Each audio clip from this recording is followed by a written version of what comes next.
Welcome to the 7:30 report, and tonight what could be a significant development in American efforts to indict terrorist Osama bin Laden. Some activity in Afghanistan, and we'll cross to Lahore shortly to try to measure the significance of that.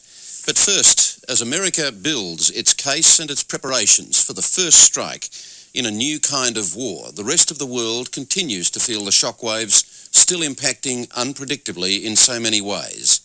The latest is the crisis threatening to engulf the world's airlines, who've been hit with plummeting share values, empty seats, security problems, and massive insurance bills. Up to 100,000 jobs have already been cut in the industry. The losses are being calculated in the billions, and airlines are appealing desperately to governments in Europe and America for money to help them stay afloat. For a better sense of the depths of this crisis, I spoke a short while ago with William Gaillard, spokesman for the peak industry body, the International Air Transport Association in Geneva. William Gaillard, from your overview, how do you describe the crisis confronting the world's airlines? Well, I think it is unprecedented.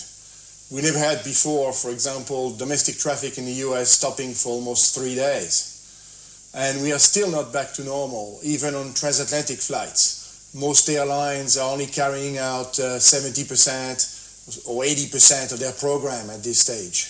So the losses are also extremely heavy. When you see newspaper headlines, as Australia woke up to this morning, canvassing the possibility of airlines actually coming to a standstill, is that a real possibility? Well, I think the governments are very conscious of that situation, be it in the US or in Europe. I am not too clear about the situation in Asia because what we've seen until now is that there have been fewer disruptions in Asia and the Pacific. But in Europe and in the US, discussions are going on between the governments and the airlines to try to define a rescue package, which would be the same kind of situation that we've seen in Europe with the mad cow disease or the foot and mouth disease. That is, a whole sector of the economy has been hit by what is just like a natural calamity, and measures are being taken to rescue that sector, to keep it alive for the time being until it can walk on its own. Except that in this case we're talking about a calamity hitting an industry around which so much of the world actually functions. Well, this is the real danger, is that air transport is the backbone of travel and tourism, which employs 200 million people around the world. So we could see an unprecedented social crisis if nothing is done to keep the sector afloat. How much is insurance the problem? Insurance could become a problem because insurance companies are facing tremendous liability after the World Trade Center disaster. It's obvious that, again, there the governments will have to play a role in backing insurers and airlines. And in particular, the CEOs of the major US airlines have asked the US government to take measures in this direction. What kind of ballpark figure are you talking about in terms of money that has already been lost, and also the money that you expect to lose just in the weeks ahead? Well, we had looked at the situation at the end of last week, and our forecast is that basically within the year 2001, if you take the global industry, including the domestic industry in the US, the losses could reach $10 billion if we don't see any improvement in the situation in the last 3 months of the year. Now, this could prove at this stage to be still optimistic. Presumably that would put a number of airlines out of business unless they can be artificially propped up. Well, this is what the US airlines are saying, is that they are facing very dire problems of cash flow and they need immediate relief. I think they're all confident that in the long run their survival is not at stake, but they need some cash to overcome the present difficulties. To what extent has attention been paid at your level to the major issues thrown up now about security in the wake of these attacks? Well, you can easily imagine that since this tragic event, we've been meeting non-stop with the security experts in our industry and the government authorities to try to define new measures to face this very new threat. It is obvious that for the time being, you can't pile on the measures in a quantitative fashion. And that has led to tremendous delays in airports, people having to show up 3 hours before flight, and so on and so forth. For the future, we need to find smarter measures that allow us to discriminate between 99% of the population who are law-abiding citizens and the tiny minority that does represent a threat. When airlines say that they're actually now flying in war conditions, what exactly does that mean? Well, it really means that they are facing problems with their insurance policies, with the premiums they pay, and also in the kind of mindset that people are flying today, both crews and passengers. There is no doubt we are facing very unusual times. How do you expect to see the scenario unfold over these next few weeks? Very difficult to say because, of course, you've heard, like everyone else in the world, about a possible retaliation, bringing some of the terrorists to justice, which may involve some military activities in Central Asia or elsewhere. This, of course, would cause another crisis of confidence among the traveling public, a little bit like the Gulf War did. So the recovery of the industry would be delayed once again. So we're very much dependent on events happening outside our industry, and we don't know anything more than you do. Of course, one of the awful imponderables is the possibility of further terrorist strikes once America actually begins its retaliation process, and the sense that practically anywhere is a target, including airlines. Well, this is why we're actually advocating global, universal measures in terms of security. We don't want to see any lapse of security anywhere in the world, even in regions that may seem to be far away from any threats. And that applies, of course, to your area of the world, to Australia, to New Zealand, to the Pacific. William Gaillard, thank you very much for joining us tonight. Thank you.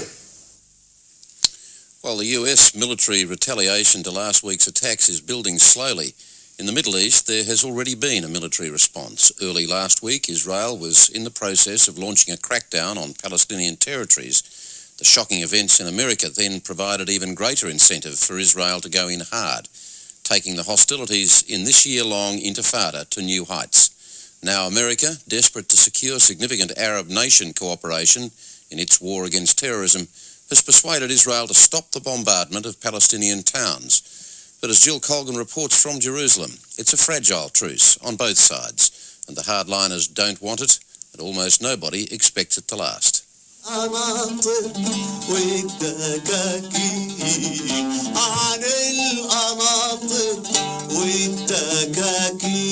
Dahia on the West Bank.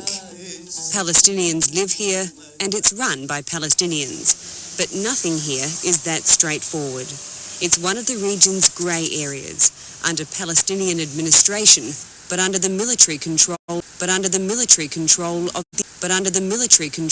the Israelis.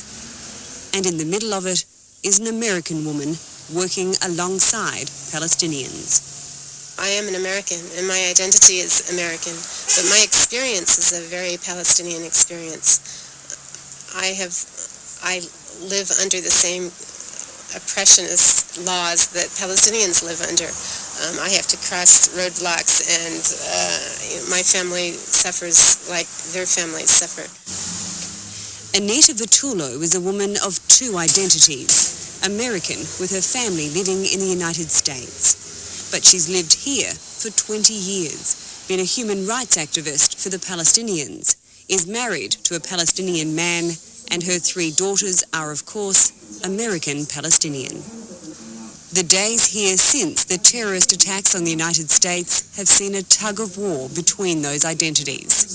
For me, as an American, I was extremely shocked and upset because my brother lives in Manhattan, my daughter lives in Washington. But in the back of my mind also was how I thought immediately how this is going to impact on my family here. I think after a matter of hours, everyone here braced themselves for the worst. We expected, even the first night, we expected massive bombings. She didn't have to wait long to see. Israel's response was swift. At the time, Israeli tanks were already circling Palestinian-held territories, preparing retaliatory strikes for the suicide bombing of an Israeli train station at Nahariya 2 days earlier. Now they had new reason to invade. In the days that followed, they launched a land, air and sea assault unprecedented in this year-long intifada. From wherever you look at it, you will see close relationship between the Palestinians and whatever terrorist activity is taking in the world. So it is with bin Laden, and so it is with what happened in the U.S. It is these pictures that have done Palestinians most harm and most buoyed the position of the Israelis.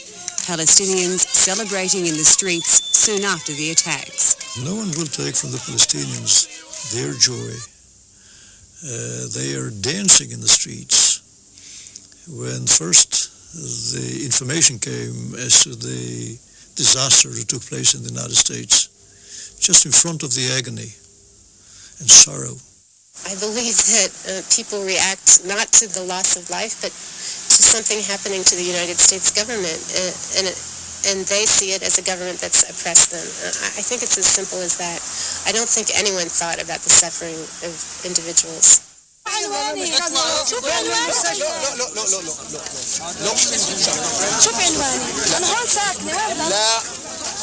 For ordinary Palestinian civilians, the already tight security became impassable after the US attacks. Streets were shut, families divided on either side of roadblocks. 1 week passed and still no one in Anita's family had been able to see relatives in one of the hardest hit areas, Ramallah. The people that are trying to get through, who are they? Civilians? They're either Jerusalem residents who live in Ramallah, or Ramallah residents who go to school in Jerusalem or who have shops in Jerusalem. It's all one city, actually, Ramallah, Jerusalem, and these are just people going about their daily routine. So this is what they go through every day? Yeah, if they went to work, it's what they have to do. If they want to go to school, it's what they have to do. At her mother-in-law's street, Palestinians had thrown up street barricades blocking off the apartment. Out the front, the remains of cars overrun by Israeli tanks.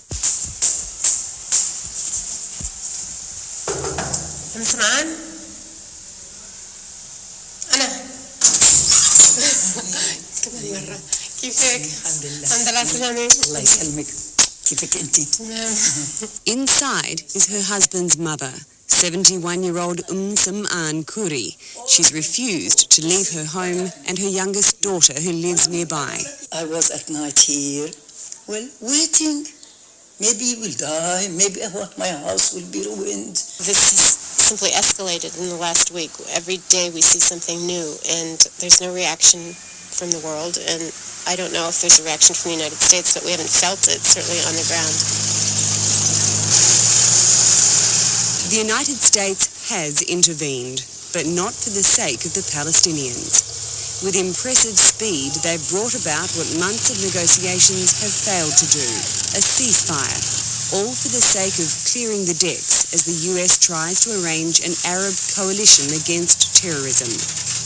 On the face of it, it's a promising move. Yet politically, nothing here has changed. Certainly not the stance of hardliners in the Israeli government who have no intention of dealing with Palestinian leader Yasser Arafat in the quest for a permanent ceasefire. Mr. Arafat is the founding father of modern terrorism. I don't think we should meet Arafat in order to ask him for a ceasefire, as much as I don't think that it would make sense for Mr. Powell, Secretary of State, to meet bin Laden and ask him for a ceasefire. Terrorism is something that we have to combat, not negotiate with. Already, in less than 2 days of this so-called ceasefire, there are more names to join those engraved on the tombs seen from Jerusalem's Mount of Olives. With sheer political will, the United States has orchestrated the ceasefire. There are those now asking if it could not then bring about a permanent peace in the Middle East. I hope, and it's a terrible thing, and that anyone could even think anything positive could come out of this experience, but I hope that Americans will wake up and start asking their own government questions about what it's doing. Why is there all this hate in this world? Why is America a focus of attacks? They need to ask that question, or we're all going to be in a downward slide. Jill Colgan with that report. At the start of the program, I alluded to what could be a significant development in America's attempts to get their hands on Osama bin Laden, who is in Afghanistan. Under huge pressure to expel bin Laden, clerics in Afghanistan have called on the Saudi dissident to leave the country of his own accord. With his interpretation of the surprise decision, I'm joined on the phone now in Lahore by Ahmed Rashid, the Far Eastern Economic Review's correspondent in Pakistan. Ahmed Rashid, how do you read the announcement from the clerics in Afghanistan? Well, I think there is an attempt here to compromise, but they have avoided the American demand, which is the expelling bin Laden, and they have said, well, he can leave at his own pleasure. Now, it's very doubtful that bin Laden is going to leave, and even if he does, where will he go to? None of the neighboring countries will accept him. The borders are closed, and he's got 3,000 fighters inside Afghanistan who have pledged to die for him in his defense. The other issue is that we're also hearing reports that the Taliban are still saying that they want to have evidence from the Americans about his involvement in the bombings. Now, I don't think the Americans are in any mood to compromise or to start holding negotiations with the Taliban. So basically, again, it's going to be left to the Pakistanis to try and see if they can actually get the Taliban to expel him. So what are the Taliban up to? Are they buying time? Is this as they see it, the chess game where they're trying to maneuver and come to some other outcome? Well, I think this is a compromise between moderates and hardliners within the movement. And also the other, the big question left unanswered so far is what is Mullah Omar's reaction, the Taliban leader? He can veto any kind of a statement by the Islamic scholars. I mean, he can just say, no, I'm going to continue protecting him. We haven't had a reaction yet from Mullah Omar. So at the moment, things are very fluid, but there seems to be a small chink in that the hard line of the Taliban in the last few days has kind of sort of, slightly watered down, and one just hopes that they can move now from this position of, let him go where he likes to actually saying, we will make him go.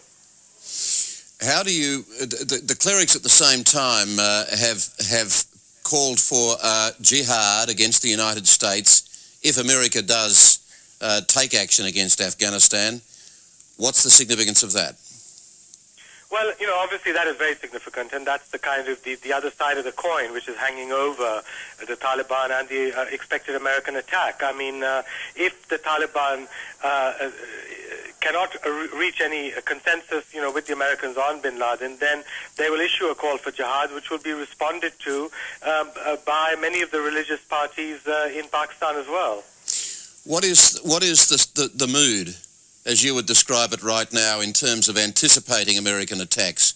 Is there a sense of heightened nervousness within Pakistan?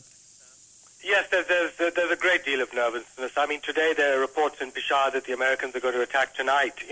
I mean, I don't think so at all. I don't think the Americans have an operational plan yet, and I think it's going to take several weeks before they organize one. But the fact is that rumors, amongst people in society spread like wildfire, especially when it's bad news.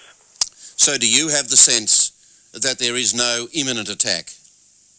No, I don't think there's an imminent attack at all. I think Pakistan is going to be given time by the Americans, even more time, a few more days perhaps, even a week or so, to try and, get the Taliban to deliver bin Laden. And the other aspect is I don't think the Americans are ready in any way. Ahmed Rashid, thank you very much for joining us tonight. Thank you, sir. Once again, a very fluid situation indeed. This week in Federal Parliament might not have dominated the headlines, but it was a significant and memorable week nonetheless. Tributes flowed for those lives lost in last week's terrorist attacks, and a motion was passed committing Australia to full-scale support for any American response. But it was significant on another front as well. It was the week John Howard's electoral fortunes received a massive boost, reflected in a 30-point turnaround in Wednesday's Bulletin poll. Political editor Fran Kelly reports from Canberra.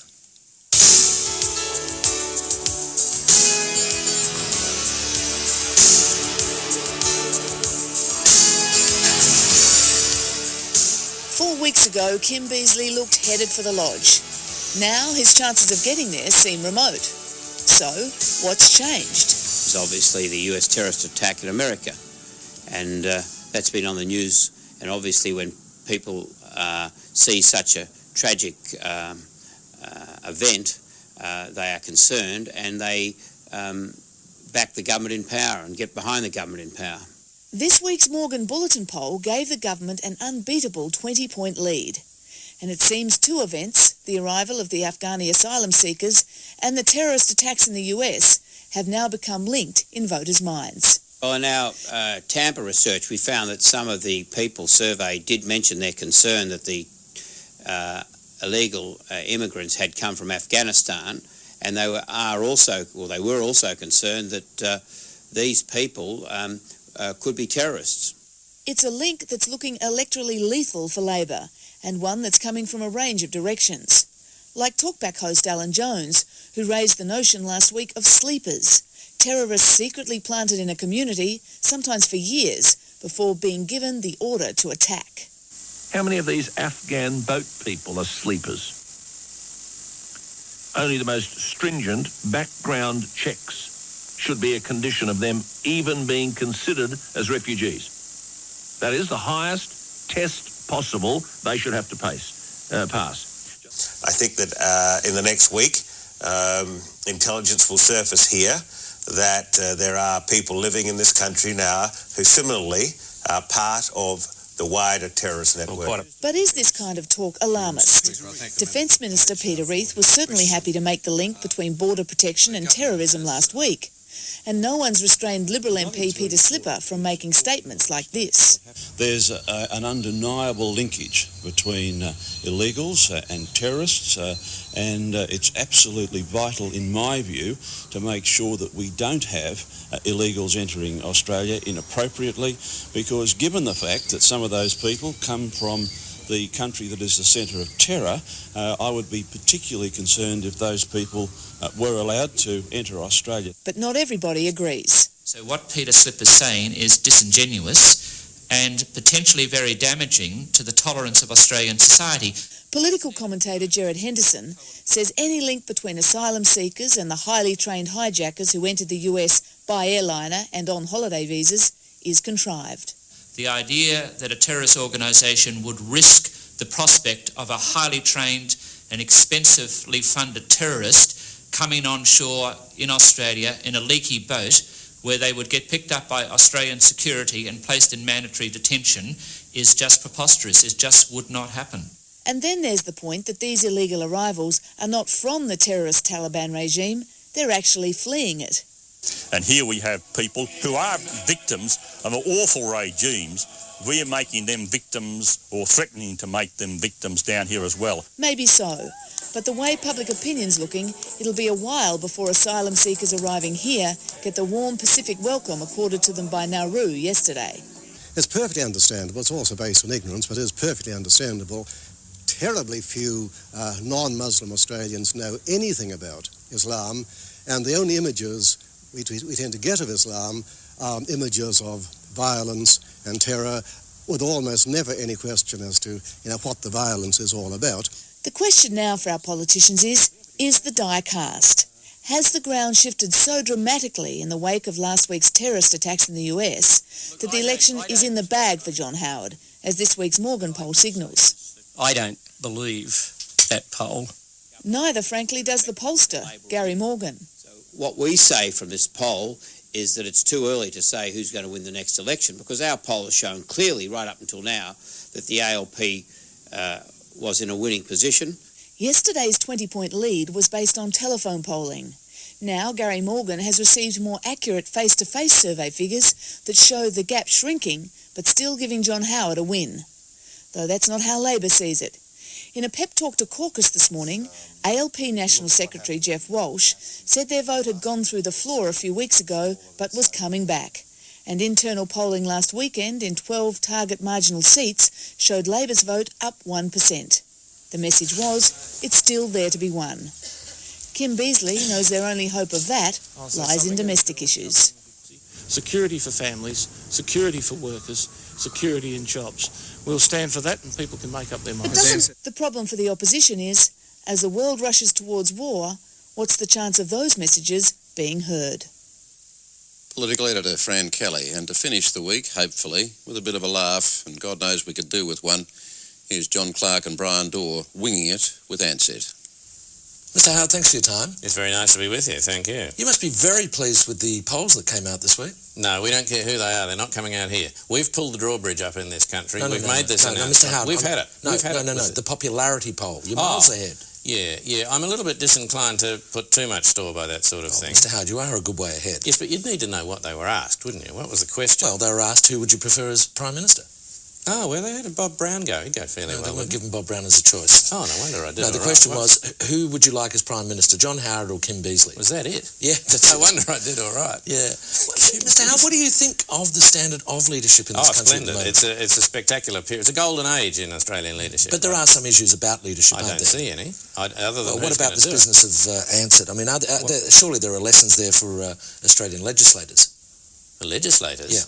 No, these people are aviators. Legislators make laws. My point is there is a role for government policy. Well, we've got a policy. There is a government policy. Well, what is it? We've announced we're going to help with some of those very important workers' entitlements. Yes, but you're going to clean up afterwards. But That's my right. point is, don't you think Australia should have more than one airline? Well, in fact, we used to have more than one airline, but we changed that because it didn't work. Well, why not? Well, it didn't work because it was hopelessly over-regulated. And what happened? Well, we deregulated it in order to create choice and competition. And what happened then? Well, a lot of people came into the market who had not previously been in the Australian aviation market. And who were these people? As it turned out? Yep. They were people who didn't know how to run an airline. But the theory why would you buy an airline if you didn't know how to... I think they thought they were going to make money out of it. And did they? As it happened? Yep. No, sadly they didn't. But again, the theory was very, very good. So an entire airline just falls over? Well, look, you can't interfere. Look, there's an aviation market there. It's not the role of government to interfere in the market. But why clean it up afterwards? Well, these are Australian people who've lost their jobs. I mean, wouldn't it be better to stop them from losing their jobs beforehand? Yes, but if we can do that without interfering with the aviation market, that's what we'd very much like to do. Right, don't interfere in the market. That's right. Is there a Minister for Aviation? Certainly there is, yeah. And what does he do? At the moment? Yeah. Keeps his head down. Mr. Howard, thanks for your time. Haven't seen him for weeks. And that's the program for tonight and the week. Don't forget State Line at this time tomorrow, 7:30. We'll be back at the usual time on Monday, but for now, good night.